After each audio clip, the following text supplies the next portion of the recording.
A Search in Secret India by Paul Brunton. Chapter 2. A Prelude to the Quest.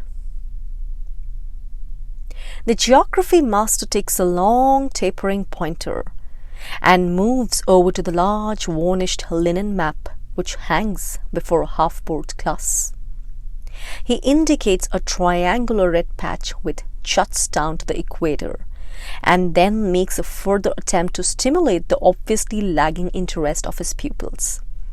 He begins in a thin, rolling voice and with the air of one about to make a hierophantic revelation. India has been called the brightest jewel in the British crown. At once, a boy with moody brow, half wrapped in reverie, gives a sudden start and draws his far-flung imagination back into the stolid brick-walled building which constitutes his school. The sound of this word, India, falling on the tympanum of his ears, or the sight of it caught up by the optic nerve of his eyes from a printed page, carries thrilling and mysterious connotations of the unknown. Some inexplicable current of thought brings it repeatedly before him. When the mathematics master believes that this pupil is laboriously working at an algebraical problem, little does he know that the young rascal uses the school's desk for ulterior purposes. For under the cover of skillfully arrayed books, he rapidly sketches turbaned heads, dusky faces, and spice-laden ships being loaded from flat chunks. The youthful years pass, but this interest in Hindustan remains undimmed. Nay, it spreads and embraces all Asia within its eager tentacles. Ever and anon he makes wild projects to go there. He will run away to sea. Surely it would then be a mere matter of enterprise to get some brief glimpse of India. Even when these projects come to naught, he talks rhetorically to his schoolmates until one of them falls an easy victim to his immature enthusiasm. Thereafter, they conspire in silence and move in secret. They plan an adventurous tramp across the face of Europe. It is then to continue with Asia Minor and Arabia until the port of Aden is reached. The reader, contemplating the innocent boldness of that long walk, will smile. They believe that a friendly ship's captain could be approached at Aden. He would undoubtedly prove a kindly, sympathetic man. He would take them aboard his steamer, and a week later they would begin to explore India. Preparations for this protracted excursion go on apace. Money is thriftily collected, and what they naively imagine to be an explorer's outfit is secretly brought together. Maps and guidebooks are carefully consulted, the colored pages and attractive photographs raising their wanderlust to fever heat. Finally, they are able to fix the date when they intend to snap their fingers at destiny and leave the country. Who knows what lies around the corner? They might have saved some of their youthful energy and conserved some of their early optimism. For on an unfortunate day, the second boy's guardian discovers the preparations, elicits further details of the affair, and comes down with a stern hand. What they suffer as a result is not to be related. The enterprise is reluctantly abandoned. The desire to view India never leaves the promoter of that unfortunate expedition. The dawn of manhood, however, brings bonds in the form of other interests, and holds his feet with enchaining duties. That desire has to be put regretfully in the background. Time turns page after page of the calendar of years until he meets unexpectedly with a man who gives a temporary but vivid life to the old ambition. For the stranger's face is dusky, his head is turbaned, and he comes from the sun-steeped land of Hindustan. I fling out the fine net of remembrance to sweep past the past years for pictures of the day when he steps into my life. The tide of autumn is fast ebbing, for the air is foggy and a bitter cold creeps through my clothing. Clammy fingers of depression strive hard to grip my failing heart. I wander into a brightly lit cafe and seek the borrowed comfort of its warmth. A cup of hot tea, so potent at other times, fails to restore my serenity. I cannot banish the heavy atmosphere which surrounds me. Melancholy has determined to make me serve her dark ends. Black curtains cover the entrance to my heart. This restlessness is difficult to endure, and it ends by driving me from the cafe into the open street. I walk without aim and follow old tracks until I find myself in front of a small bookshop which I know well. Is an ancient building and harbors equally ancient books. The proprietor is a quaint man, a human relic surviving from an earlier century. This hustling epoch has little use for him, but he has just as little use for this epoch. He deals only in rare tomes and early editions while specializing in curious and recondite subjects. He possesses a remarkable knowledge, so far as books can give it, of learnings by parts and out-of-the-way matters. From time to time, I like to wander into the old shop and discuss them with him. I enter the place and greet him. For a while, I finger the yellowed pages of calf-bound volumes or peer closely into faded folios. One ancient book engages my attention. It seems somewhat interesting, and I examine it more carefully. The bespectacled bookseller notes my interest and, as is his wont, commences what he imagines to be an argument anent the book's subject, metempsychosis. The old man follows habit and keeps the discussion to his own side. He talks at length, appearing to know the pros and cons of that strange doctrine better than my author, while the classic authorities who have written about it are at his fingertips. In this way, I glean much curious information. Suddenly, I hear a man stirring at the far end of the shop, and turning, I behold a tall figure emerge from the shadows which hide a little in a room where the costlier books are kept. The stranger is an Indian. He walks towards us with an aristocratic bearing and faces the bookseller. "My friend," he says quietly, "pardon me for intruding. I could not help overhearing you, while the subject you discussed is of great interest to me. Now you quote the classical authors who first mentioned this idea of man's continual rebirth upon this earth. The deeper minds among those philosophic Greeks, wise Africans, and early Christian fathers understood this doctrine well, I agree. But where, do you think, did it really originate?" He pauses for a moment but gives no time for a reply. "Permit me to tell you," he continues, smiling, "you must look to India for the first acceptance of metempsychosis in the old world. It was a cardinal tenet among the people of my land even in remote antiquity." The speaker's face fascinates me. It is unusual. It would be distinguished looking among 100 Indians. Power kept in reserve. This is my reading of his character. Piercing eyes, a strong jaw, and a lofty forehead make up the catalogue of his features. His skin is darker than that of the average Hindu. He wears a magnificent turban, the front of which is adorned with a sparkling jewel. For the rest, his clothes are European and finely tailored withal.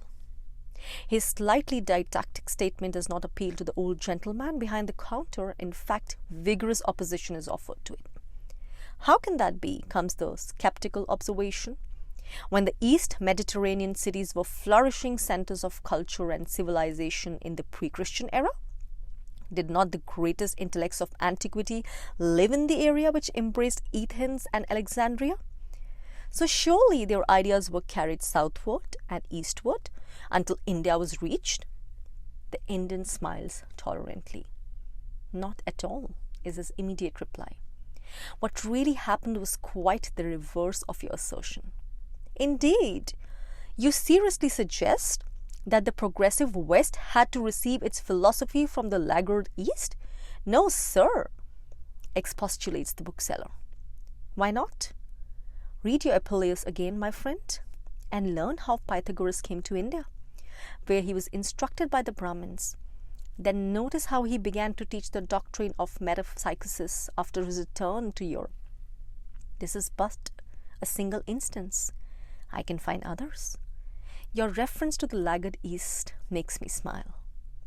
Thousands of years ago, our sages were pondering over the deepest problems, while your own countrymen were not even aware that such problems existed. He stops curtly, looks intently at us, and waits for his words to sink into our minds. I fancy the old bookseller is a little perplexed. Never before have I seen him so struck into silence or so obviously impressed by another man's intellectual authority. I have listened quietly to the other customer's words and make no attempt to offer a remark. Now there arises a conversational lull which all of us seem to recognize and to respect. Soon the Indian turns abruptly and retires to the inner room, only to emerge a couple of minutes later with a costly folio which he has selected from the shelves.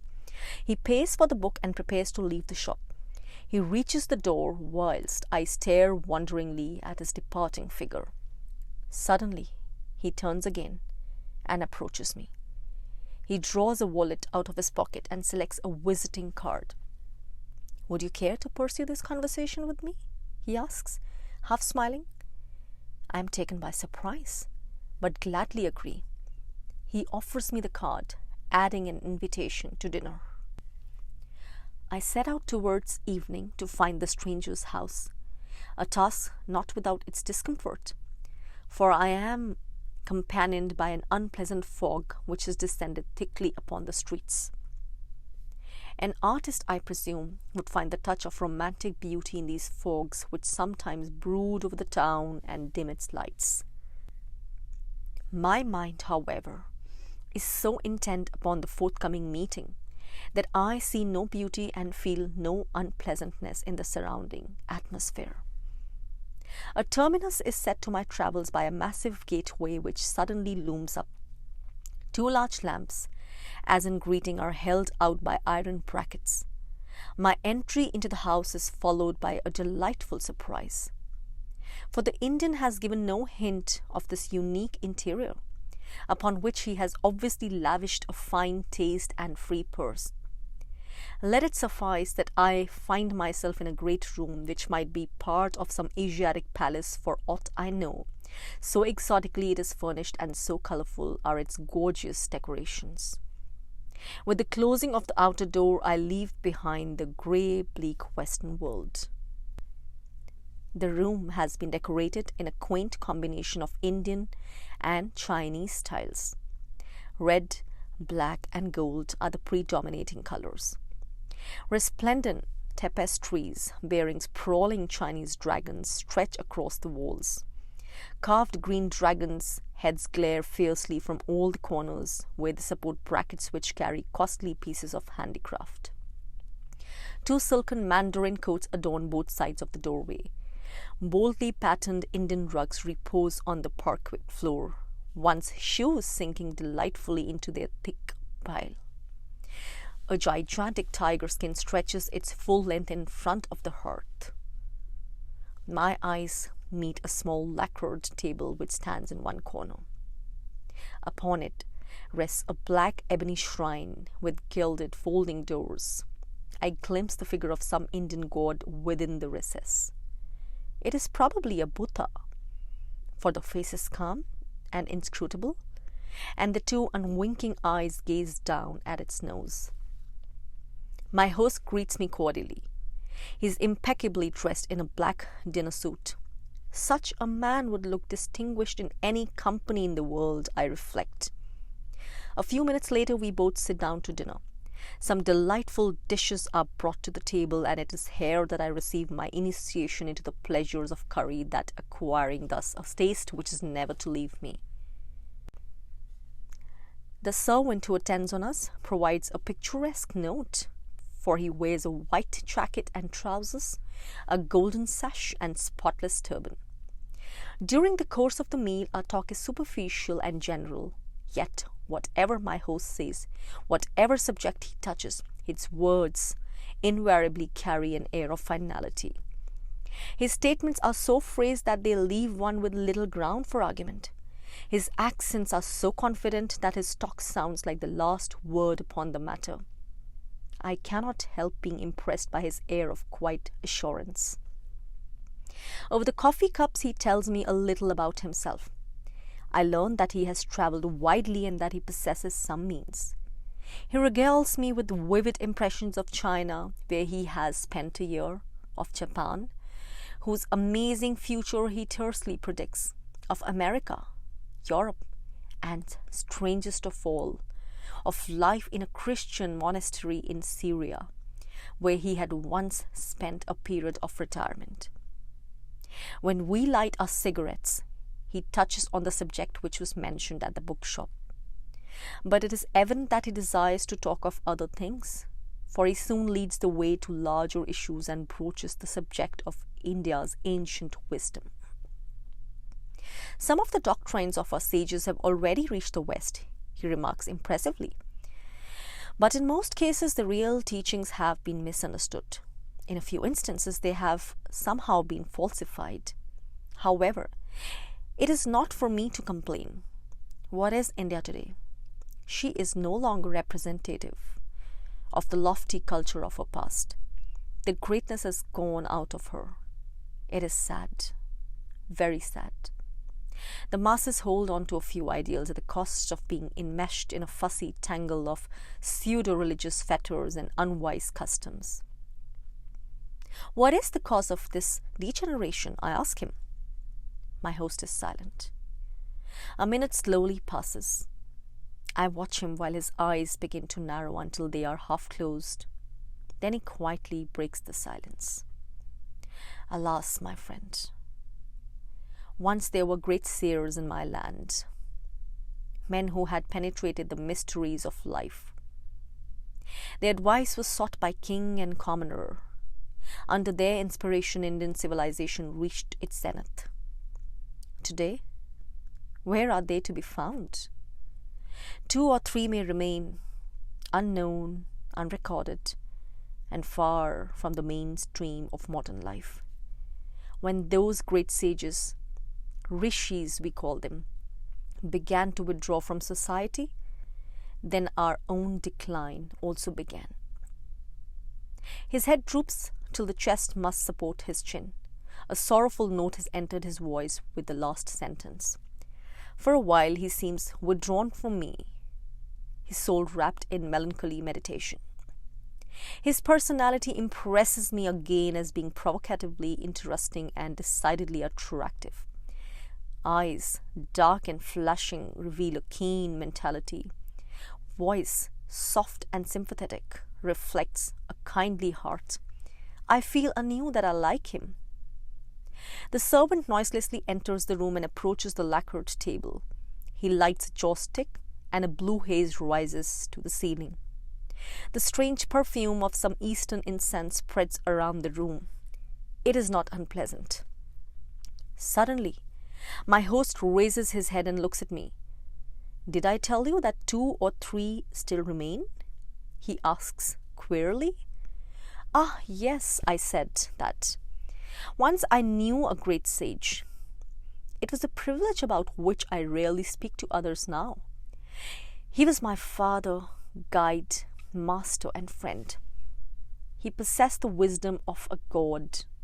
I loved him as if I were really his own son. Whenever I stayed with him at fortunate intervals, I knew then that life at its heart is good. Such was the effect of his wonderful atmosphere. I, who have made art my hobby and beauty my ideal, learned from him to see the divine beauty in men who were leprous, destitute, or deformed, men from whom I formerly shrank in horror. He lived in a forest hermitage, far from the towns. I stumbled upon his retreat seemingly by accident. From that day, I paid him several visits, staying with him as long as I could. He taught me much. Yes, such a man could give greatness to any country. Then why did he not enter public life and serve India? I question frankly. The Indian shakes his head. It is difficult enough for us to understand the motives of such an unusual man. It would be doubly difficult for you, a Westerner, to understand him. His answer might probably be that service can be rendered in secret through the telepathic power of the mind, that influence can be exerted from a distance in an unseen yet no less potent manner. He might also say that a degenerate society must suffer its destiny until the fated hour of relief strikes. I confess to being puzzled by this answer. Quite so, my friend, I expected that, observes the other. After that memorable evening, I visit the Indian's home many times, drawn by the lure of his unusual knowledge as much as by the attractiveness of his exotic personality. He touches some coiled spring among my ambitions and releases into urgency the desire to fathom life's meaning. He stimulates me less to satisfy intellectual curiosity than to win a worthwhile happiness. One evening, our conversation takes a turn which is destined to have important results for me. He describes on occasions the queer customs and peculiar traditions of his countrymen. Sometimes he portrays in words a few of the types of who people his amazing land. He drops a remark this evening anent a strange type, the yogi. I possess a vague and incoherent idea of what the term really means. It has come to my notice a few times during the course of my reading, but on each occasion the terms of reference differ so much from the others that confusion is the natural result. So, when I hear my friend use the word, I stop him short and beg for further information. That I shall do with pleasure, he answers. But I can hardly tell you in a single definition what constitutes a yogi. No doubt, a dozen of my countrymen will define the word in a dozen different ways. For instance, there are thousands of wandering beggars who pass by this name. They swarm through the villages and attend the periodic religious fairs in droves. Many are only lazy tramps and others vicious ones, while most are totally illiterate men, aware of the history and doctrines of the science of yoga, under whose shelter they masquerade. He pauses to flick the ash of his cigarette. Go, however, to some place like Rishikesh, over which the mighty Himalayas keep eternal guard. There you will find a totally different class of men. They live in humble huts or caves, eat little food, and constantly pray to God. Religion is their breath. It occupies their minds day and night. They are mostly good men studying our sacred books and chanting prayers. Yet they too are called yogis. But what have they in common with the beggars who prey on the ignorant masses? You see how elastic the term is? Between these two classes there are others who partake of the nature of both. And yet, there seem to be much made of the mysterious powers possessed by yogis, I remark. Ah, now you must listen to a further definition, he laughs back at me. They are strange individuals in solitary retreats far from the big cities, in the seclusion of lonely jungles or mountain caves. Men who devote their entire existence to practices which they believe will bring marvelous powers. Some of these men will eschew all mention of religion and scorn it. Others, however, are highly religious. But all of them unite in the struggle to wrest from nature a mastery over forces invisible and intangible. You see, India has never been without her traditions of the mysterious, the occult, and many are the stories told of these adepts who could perform miraculous feats. Now these men too are called yogis. Have you met such men? Do you believe these traditions? I ask innocently. The other man is silent. He seems to be ruminating over the form in which to couch his reply. His eyes turn to the shrine which stands upon the lacquered table. I fancy in the soft light which fills our room that the Buddha is smiling benignly at me from its lotus throne of gilt wood. For half a minute, I am ready to believe that there is something uncanny in its atmosphere. And then the Indian's clear voice breaks into my thoughts and arrests my wandering fancies.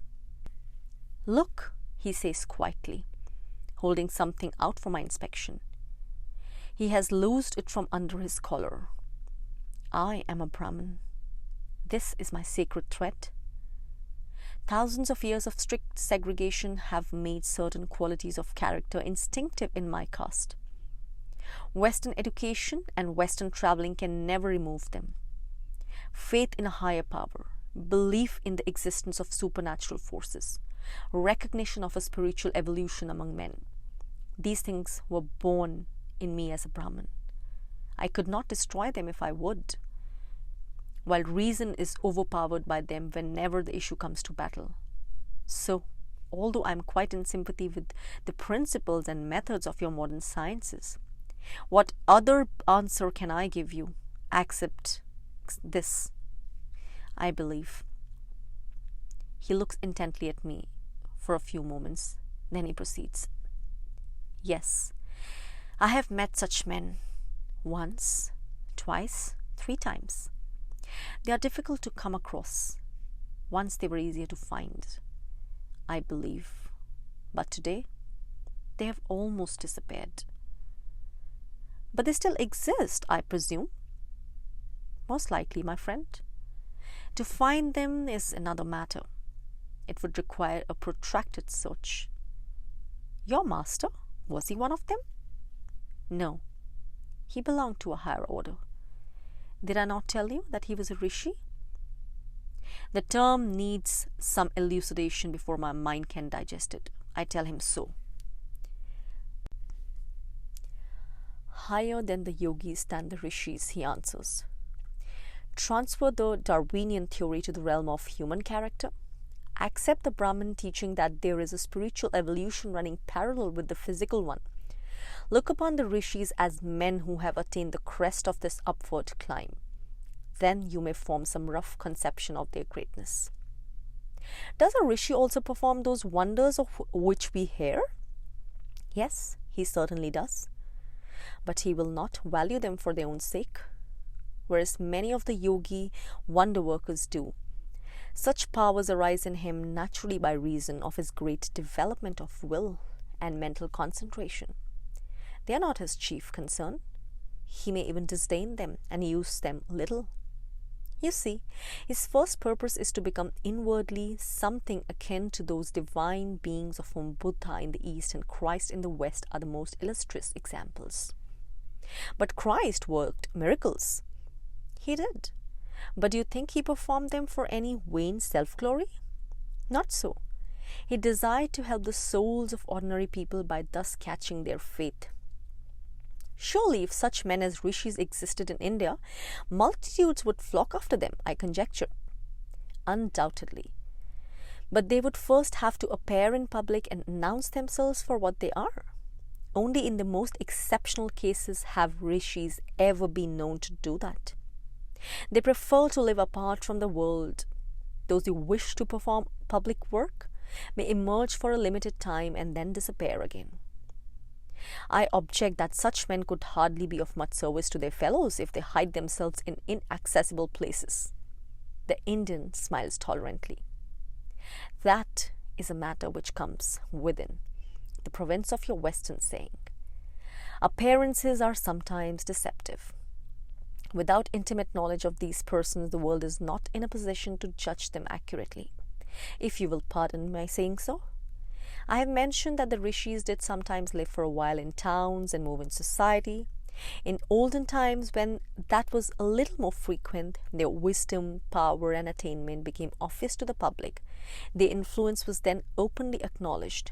Even Maharajas did not disdain to pay reverent homage to these great sages and to consult them for guidance in their policies. But as a matter of fact, it is certain that the rishis prefer to exert their influence in a silent and unknown manner. Well, I would like to meet such men, I mutter half to myself. And I should certainly like to encounter some real yogis. You shall do so one day. Without a doubt, he assures me. How do you know that? I asked, somewhat startled. I knew it that day we first met, is the astonishing answer. It came to me as an intuition. Does it matter what you call it?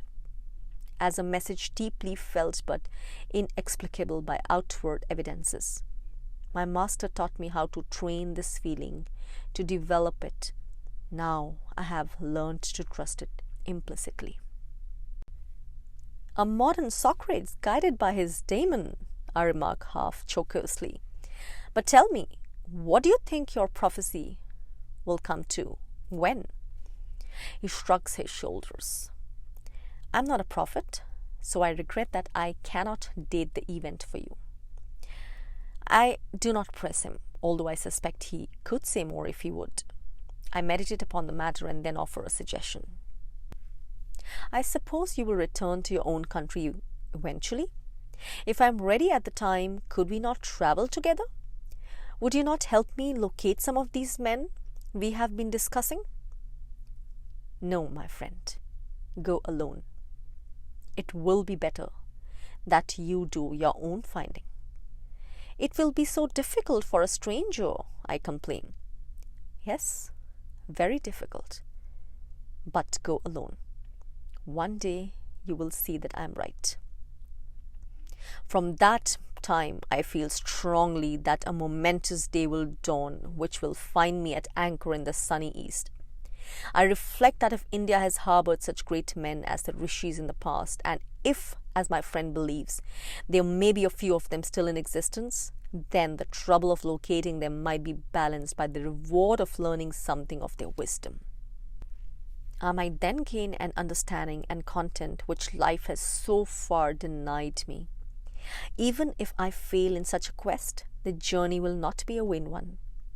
For those queer men, the yogis, with their magic, their mysterious practices, and their strange mode of living, excite my curiosity and arouse my interest.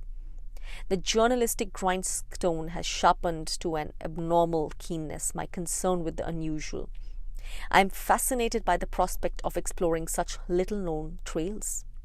I decide to carry out my fancy to its full proportions and, when opportunity allows, take the first boat to India. My dark-skinned friend, who has thus clinched and rendered final this determination to trek towards the rising sun, continues to receive me at his house for several months. He assists me to take my bearings upon the swirling ocean of life, though he always refuses to act as a pilot across the uncharted waters which stretch ahead of me. To discover one's position, to be made aware of latent possibilities, and to get one's vague ideas clarified is nevertheless of indubitable value to a young man. It is not amiss, then, if I pay my meed of gratitude to that early benefactor of mine. For a dark day comes when fate spins its wheel once again and we part. Within a few years I hear, seemingly by accident, of his death. Time and circumstance are not ready for my journey. Ambition and desire lure a man into responsibilities from which it's not easy to extricate himself. I can do little more than resign myself to the life which hems me in and wait and watch. I never lose my faith in the Indian's prophecy. One day it is strengthened by an unexpected confirmation. Professional work throws me for several months into frequent contact with a man for whom I entertain a high respect and friendly regard. He is exceedingly astute and knows human nature through every letter of its alphabet. Many years earlier he held the post of professor of psychology at one of our universities, but an academic life was not to his taste. He deserted it for pastures where he could put his amazing range of knowledge to more practical use. For a time he acted as advisor to magnates of the business world. How often has he boasted of drawing several retaining fees from the chiefs of large firms? He is born with the remarkable gift of inspiring others to their best endeavors. Every person he meets, from office boy to millionaire magnate, finds practical help and new enthusiasm from the contact. Sometimes they receive golden advice. I make it a practice to take careful note of any counsel he gives me, for his foresight and insight usually receives startling verification in both business and personal matters. I enjoy his company because he has succeeded in fusing the elements of introspection and extrospection in his own nature, with the result that he can talk profound philosophy one minute and deal with the commercial report the next. Withal, he is never dull, always witty and radiating good humor. He admits me into the circle of intimate friendship, and sometimes we spend several hours at a time in mingled work and pleasure. I never tire of listening to his talk, for his latitude of subjects enthralls me. I wonder often that one small head can carry all he knows. One night, we go out to dine together in a little bohemian restaurant where pleasantly shaded lights and nicely cooked food accompany each other. After the meal, we find a full moon, resplendent in the heavens, and tempted by the witchery of its poetic light, decide to walk home. The conversation has been somewhat light and frivolous for most of the evening, but as we walk on through the city's quieter streets, it drifts into philosophical depths. The close of our nocturnal peregrination finds us discussing subjects so abstruse that some of my companion's clients would take fright at the mere sound of the names. Outside his door, he turns and proffers a hand in farewell.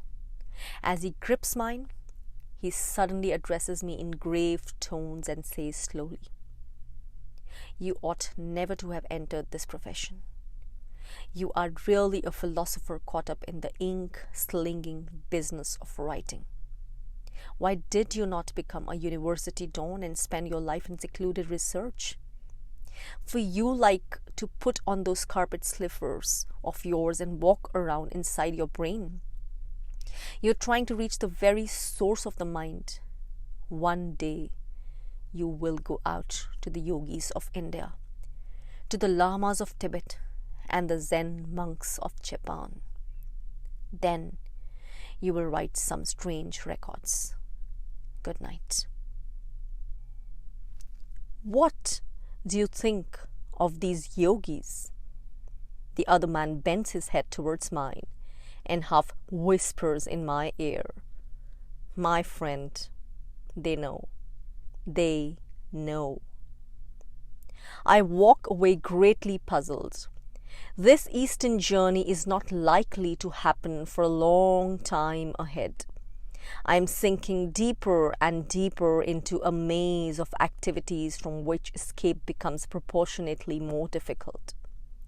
For a while, pessimism seizes me. Am I not doomed by destiny to remain imprisoned in this maze of private bonds and personal ambitions? Yet, my guess at the unseen writ is wrong. Fate issues its orders every day, and though we are not literate enough to be able to read them, nevertheless, we unconsciously move about to obey. Before 12 months pass, I find myself disembarking at Alexandra Dock, Bombay, mingling with the motley life of that eastern city and listening to the weird medley of Asiatic tongues which contribute to its cacophony. End chapter 2.